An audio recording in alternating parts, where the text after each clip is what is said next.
morning to your viewers. Yes, indeed, sabotage is it's a big issue there at Eskom, and it's a main cause also of some of the stages of load shedding. So, but how it's conducted at the thermal coal-fired power station, it's issues that are driven in the procurement issues, whereby deliberately some of the employees, they break into some of these units at the power station. And once that is done, and then they get the money on the other side in terms of procuring those particular parts. When we speak of cartels, though, Calvin, how many are actually operating in Eskom, and what's their modus operandi? Yeah, look, there are a lot of cartels at Eskom, depending on who now is into the procurement or into management level. But what one can say is you get the likes of your cartels that are dealing with coal. Now, those particular cartels, what they do, they manipulate on what type of coals they should send to this particular power station. And then they feed it in the coal yard and feed it on the conveyor belt, which in turn, it will then destroy the fired power, the boilers in the power stations.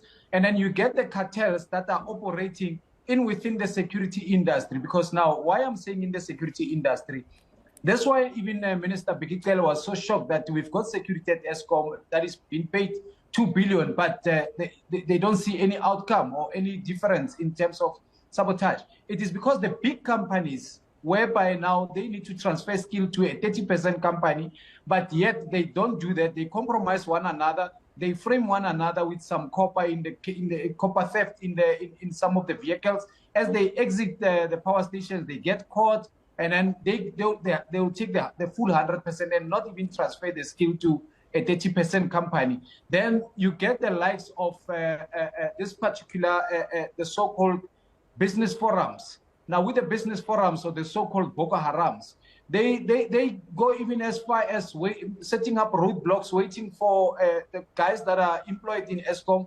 That comes from the adjudication of this particular tenders or any informal tendering. They tell them and instruct them, you're going to give this tender to so and so and so and so. Especially we've seen it in Mpumalanga.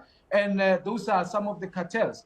And then you get some of the cartels that are coming under the banner of the so-called right to know campaigns, illegal right to know campaigns, where they set up roadblocks and then they cause anarchy and unrest in front of the power station. They'll tell you that no, we realize that in the power stations, you've got Indians that are catered for with the halal food, and some of the employees which are expert, and our locals are not catered with those type of cafeterias or canteen or special diet.